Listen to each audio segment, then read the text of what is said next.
Hello good morning students.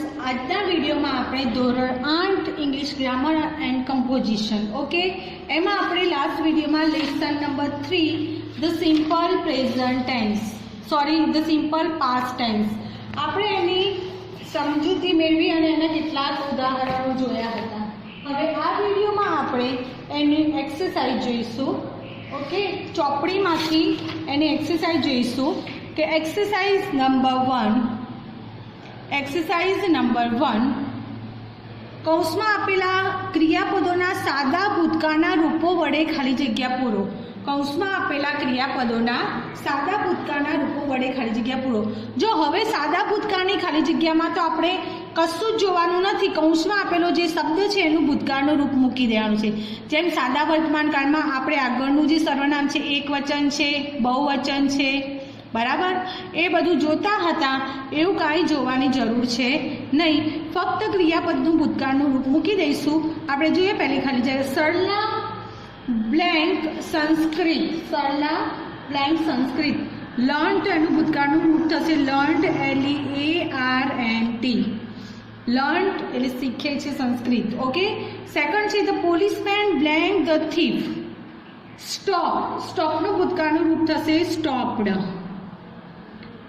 STOPPED जो व्यंजन पहला एक ज स्वर होय तो छेल्लो व्यंजन बेवड़ाशे अने पछी ईडी प्रत्यय लागशे। आपणे नियमों तैयार कर्या होय तो आपणे आ बधुं जरूर पड़े नहीं। जो Naina blank a letter Naina blank a letter नैनाए राइट एटले लखू पत्र लख्यो। हवे अहींया राइट में जो छेल्ले ई होय तो डी लगानो ए नियम लागू नहीं पड़े केम के राइट ए अनियमित क्रियापद में आवे छे एटले एनुं भूतकाळ थशे रोट WROTE।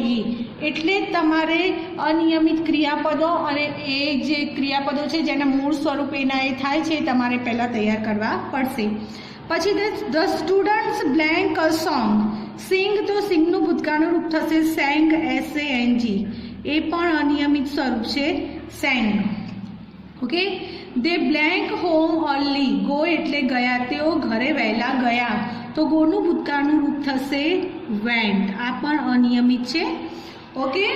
हवे छे the teacher blank the poem like एटले शिक्षक ने कविता गमी जो अहींया ई छे एटले फक्त डी प्रत्यय लगाईशुं तो liked LIKED liked the poem okay.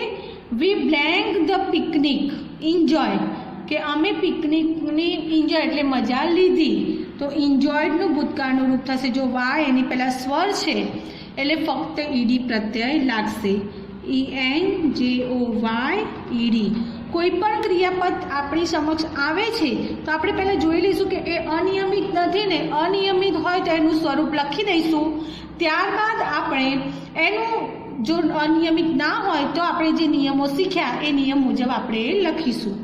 पछी छे Matthews blank the ball throws throw एटले फेंक्यो मैथ्यूए बॉल फेंक्यो तो थ्रो अनियमित छे एटले एनुं threw THREW threw the ball okay.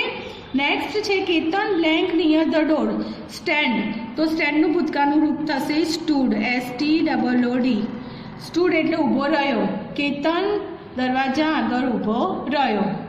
एना पछी छे Hina blank for the joy cry okay cry एटले रडવું। Hina blank for the toy रमकड़ा माटे रडी जो वाय छे एनी पहेला व्यंजन छे तो वाय निकળી जशे અને IED लागशे एटले CRIED क्राइड ओके। नेक्स्ट छे के कौंसमां आपेला शब्दोनो उपयोग करी प्रश्नोना उत्तर लखो। कौंसमां आपेला शब्दोनो उपयोग करी प्रश्नोना उत्तर लखो। आमां आपणे शीख्या ए प्रमाणे आगला विडियोमां आपणे जोयुं हतुं के एना नियमो ने ए बधुं शीख्या हता ए प्रमाणे लखीशुं के what did Mr Desai buy Mr Desai शुं खरीद्युं। आपणे शब्द आप्यो छे बुक तो आपणे शीख्या ए प्रमाणे वॉट अने प्रश्नवाचक शब्द निकળી जशे एटले Mr Desai buy bought books Mr Desai જો બંનેનો પહેલો અક્ષર કેપિટલ કરીશું. આપણે જોઈએ એ પ્રમાણે જ્યારે પ્રશ્નમાંથી જવાબમાં લખીએ ત્યારે ક્રિયાપદનું ભૂતકાળનું રૂપ લખવાનું. તો બોટ બુક્સ. શું ખરીદ્યું? પુસ્તકો, ચોપડીઓ ખરીદ્યા. ઓકે, નેક્સ્ટ છે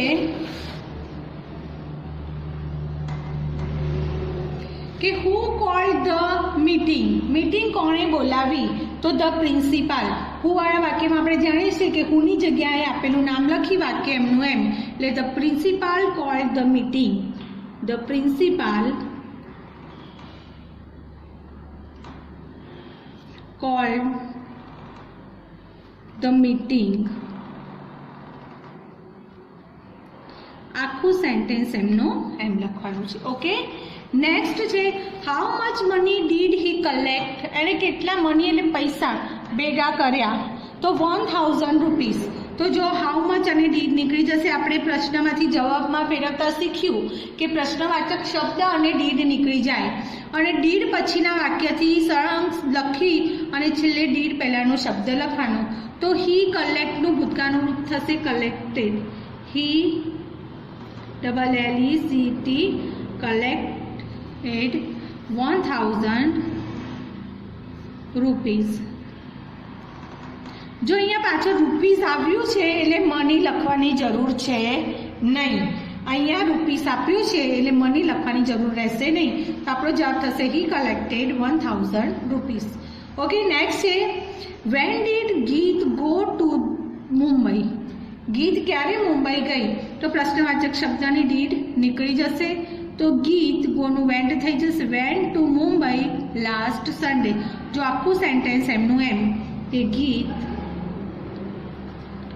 vent to Mumbai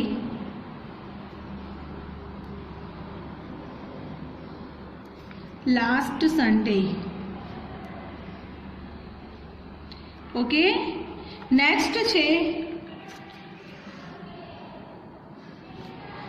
which house did you like. Which house did you like. તમને કયું ઘર ગમ્યું? તો the big house.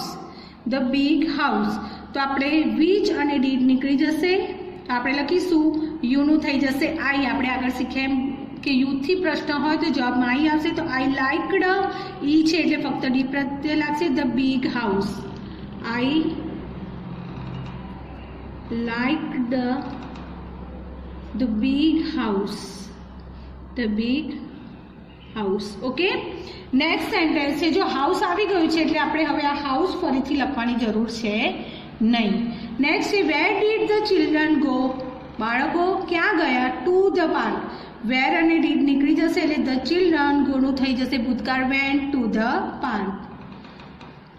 The children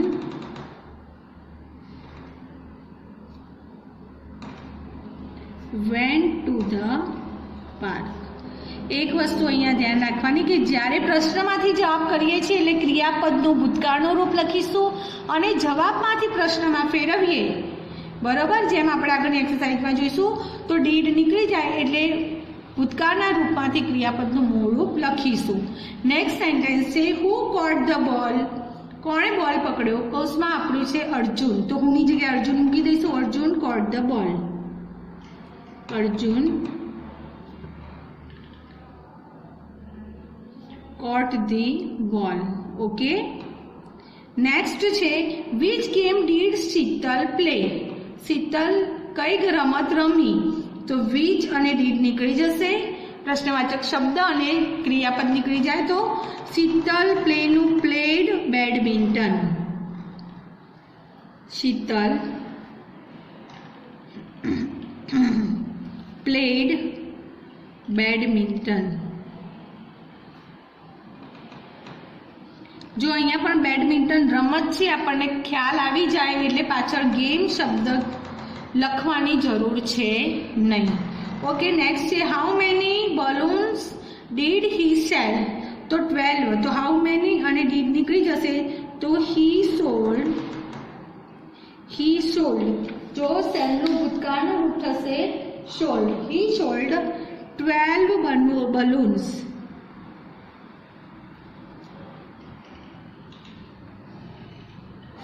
okay, he sold 12 balloons. Okay, next છે કે what did the teacher teach? શિક્ષકે શું ભણાવ્યું? તો a new lesson. What did નીકળી ગયું? The teacher taught a new lesson. The teacher taught a new lesson. New lesson. Okay, next છે કે રેખાંકિત શબ્દો ઉત્તરમાં મળે તે રીતે પ્રશ્ન વાક્યો બનાવીને લખો. આપણે જોયું એ પ્રમાણે આગળની લેસનમાં પણ શીખ્યા કે આ શબ્દોની નીચે લીટી આપી છે એ જવાબમાં આવે એવી રીતે આપણે વાક્યો બનાવવાના છે. જેમાં જો નામની નીચે લીટી હોય તો હુથી, કોઈનો વ્યવસાય કે માહિતી મેળવવી હોય તો વટથી, સમય હોય તો વેનથી, સ્થળ વિશે નીચે લીટી હોય તો વેરથી, સંખ્યા કે જથ્થો હોય તો હાઉ મેની, હાઉ મચથી, અને કોઈ વસ્તુ વિશેની માહિતી હોય તો વિચથી પ્રશ્ન પૂછીશું. ઓકે, તો આપણે પહેલું સેન્ટેન્સ છે ભરત રોટ અ લેટર લાસ્ટ વીક. જો નામ છે, નામ માટે પ્રશ્ન પૂછવો હોય તો હુ મૂકવાનું, આખું સેન્ટેન્સ એમનું એમ. તો ભરત નીકળી જશે એટલે who wrote a letter last week.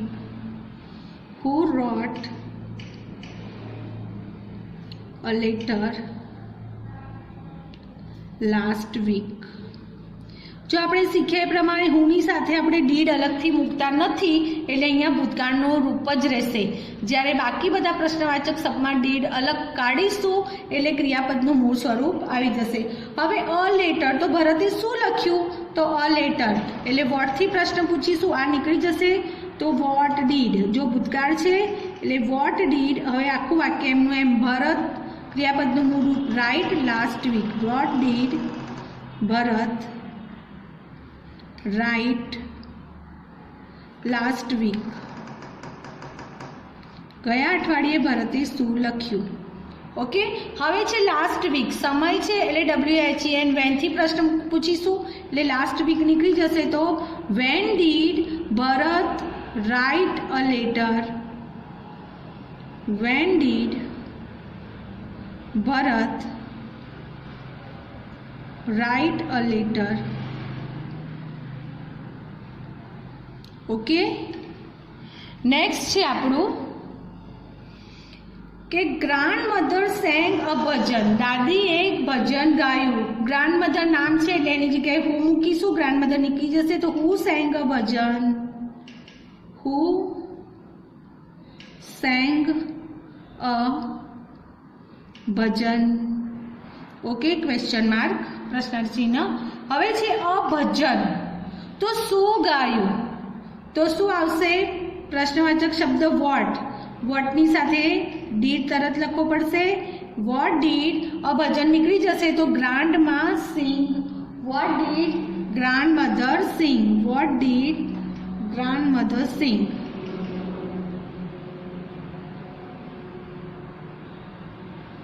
Okay, what did grandmother sing. દાદીમાએ શું ગાયું? તો ભજન ગાયું. ઓકે, નેક્સ્ટ સેન્ટેન્સ છે આપણું કે દર્શન gave a speech in the morning. દર્શને સવારે સ્પીચ આપી. ઓકે, હવે દર્શન છે નામ એટલે હુથી પ્રશ્ન પૂછીશું તો દર્શનની જગ્યાએ હું મૂકી સેન્ટેન્સ એમનું એમ. Who gave a speech in the morning. Who gave a speech in the morning. Okay, next question છે ઇન ધ મોર્નિંગ. જો અહીંયા સમય છે એટલે WHEN વેનથી પ્રશ્ન પૂછીશું એટલે ઇન ધ મોર્નિંગ નીકળી જશે તો વેન ડીડ. જો વેન પછી તરત ડીડ મૂકવાનું. વોટ, વેર અને વેન એના પછી તરત ડીડ આવશે. દર્શન give a speech. When did Darshan give a speech? દર્શને ક્યારે સ્પીચ આપી? ઓકે, નેક્સ્ટ સેન્ટેન્સ છે આપણું કે mother vent to the market yesterday. કે મમ્મી યસ્ટરડે એટલે ગઈકાલે માર્કેટમાં ગઈ. ઓકે, તો મધરની જગ્યાએ હું આવશે તો who went to the market yesterday. Who went to the market yesterday. Okay, next છે ટુ ધ માર્કેટ, જગ્યાનું નામ છે એટલે પૂછીશું WHERE વેરથી, એટલે ટુ ધ માર્કેટ નીકળી જશે. તો વેર ડીડ, વેર પછી તરત ડીડ આવશે. આપણે શીખી ગયા કે સ્થળ હોય તો વેરથી પ્રશ્ન. Where did mother go yesterday, where did mother, જો ક્રિયાપદનું મૂળ રૂપ યસ્ટરડે. ઓકે, પછી છે યસ્ટરડે સમય બતાવ્યો છે તો વેનથી, તો વેન ડીડ એટલે યસ્ટરડે નીકળી જશે. તો when did mother go to the market, when did mother go to the market. Okay, પ્રશ્નાર્થ ચિહ્ન, જો પાછળ પ્રશ્નાર્થ ચિહ્ન કરવાનું ભૂલાય નહીં. નેક્સ્ટ સેન્ટેન્સ છે આપણું કે Sarla put the book in the cupboard, Sarla એક કબાટમાં ચોપડી મૂકી. સરલા નામ છે એટલે એના માટે વપરાશે હુ. તો who put the book in the cupboard, who put the book in the cupboard. Next છે ધ બુક, તો શું મૂક્યું, વસ્તુ છે એના વિશે માહિતી પૂછે. શું મૂક્યું એટલે વોટથી પ્રશ્ન. તો વોટ ડીડ, હવે આખું સેન્ટેન્સ એમને મૂકી દઈશું. જો પુટનું ભૂતકાળનું રૂપ પુટ જ થશે એટલે what did Sarla put in the cupboard, what did Sarla put in the cupboard. Next છે ઇન ધ કબર્ડ, આપણને જગ્યાનું નામ આપ્યું છે એટલે એને પૂછાશે આપણે વેરથી. તો where did Sarla book put the book, where did Sarla put the book. Okay, હવે નંબર 6 છે આપણું આગળનું વાક્ય કે the children sat in the hall in the morning. તો ચિલ્ડ્રન માટે હુથી પ્રશ્ન પૂછાશે. તો who sat in the hall in the morning, who sat in the hall in the morning. Okay, next છે ઇન ધ હોલ, જગ્યા છે એટલે આપણે વેરથી પ્રશ્ન પૂછીશું. તો where did, in the hall નીકળી જશે, બાકીનું એમનું એમ. સેટનું મૂળ રૂપ થશે સીટ. તો where did the children sit in the morning, where did the children sit in the morning. Okay, next છે ઇન ધ મોર્નિંગ, સમય છે એટલે આપણે પ્રશ્ન પૂછીશું વેનથી. તો વેન ડીડ ધ ચિલ્ડ્રન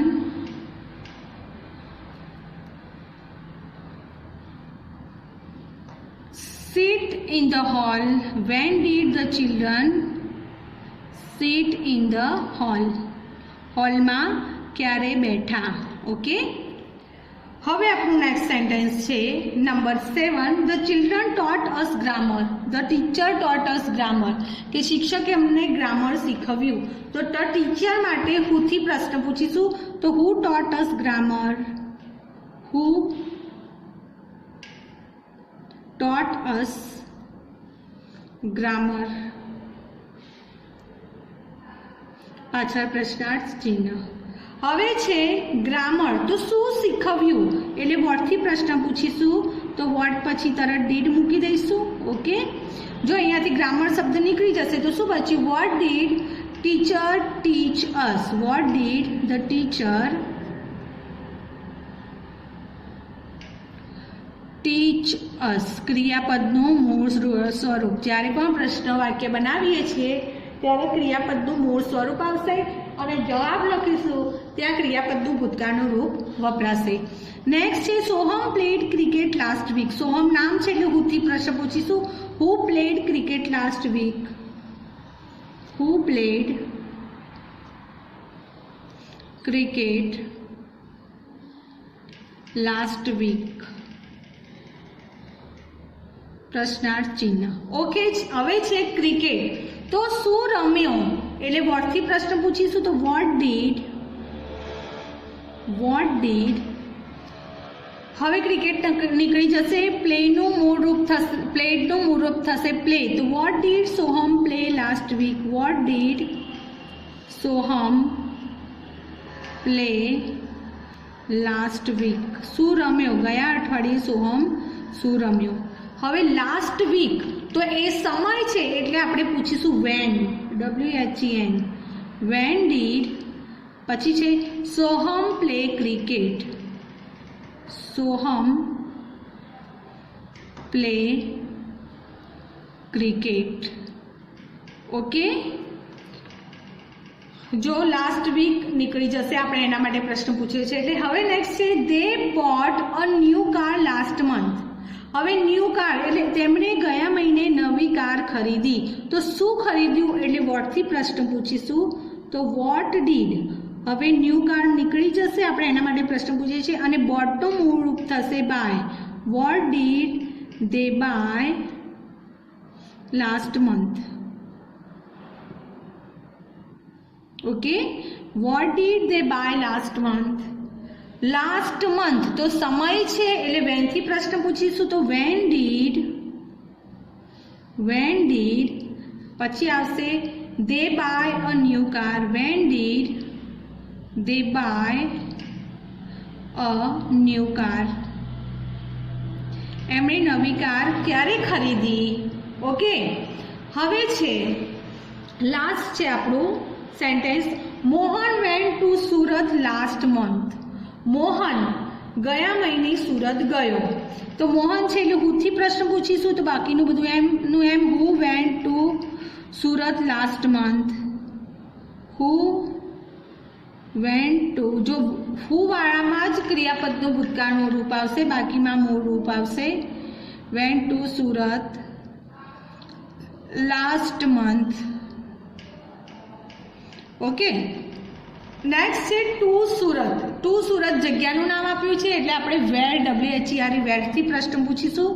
તો વેર ડીડ જો વેન્ટનું મૂળરૂપ થશે ગો. તો વેર ડીડ સુરત માટે પ્રશ્ન પૂછે છે. સુરત નીકળી જશે.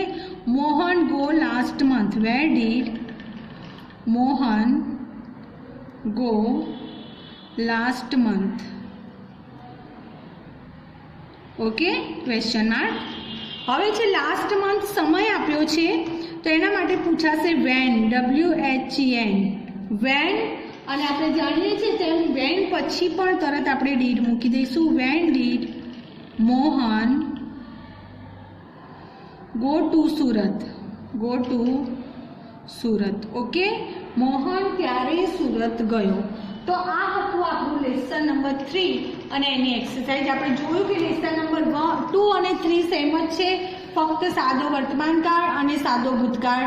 આપણે જોયું એ પ્રમાણે બેમાં સેમ જ વસ્તુ છે કે સાદા વર્તમાનકાળમાં એના SES પ્રત્યય, તો ભૂતકાળમાં DKED લાગે. દરેકની વાક્ય રચના પણ સરખી છે, એક્સરસાઇઝ પણ સેમ છે. કે આમાં તમે જોયું કે અહીંયા ક્રિયાપદ તરીકે ડીડનો ઉપયોગ થાય છે અને સાદા વર્તમાનકાળમાં ડુ ડઝનો ઉપયોગ થયો હતો. તો આપણે કોઈ પણ વસ્તુ ગોખ્યા કરતા આવી રીતે થોડુંક સમજીને કરીશું તો ઇઝીલી આપણે કરી શકીશું. અને જેટલા ટેન્સ છે એ બધામાં એક્સરસાઇઝ સેમ છે, એની પેટર્ન સેમ છે. હુ વોટ વેર વેનથી પ્રશ્નો પૂછીએ છીએ તો એની વાક્ય રચના સેમ છે. હાઉ મેની હાઉ મચ ને વિચથી પૂછીશું તો એની વાક્ય રચના સેમ છે. ફક્ત ક્રિયાપદ બદલાશે. જેમ કે સાદા વર્તમાનકાળમાં SES, ભૂતકાળમાં ડીડ. એવી રીતે કન્ટિન્યુઅસ એટલે ચાલુ વર્તમાનકાળ આવશે તો એમ ઇઝ આર હશે. ભૂતકાળ આવશે તો વોઝ વેર આવશે. ઓકે, હવે આપણે આગળના વિડીયોમાં જોઈશું. આપણો અહીંયા લેસન નંબર 3 કમ્પ્લીટ થાય છે. એની સમજૂતી, એની એક્સરસાઇઝ બધું જ ગ્રામરમાં. ઓકે, તમને આજે એના પેજીસ મોકલી દેવામાં આવશે તો તમારે તમારી ગ્રામરની નોટમાં એ લખી દેશો. Okay, thank you student.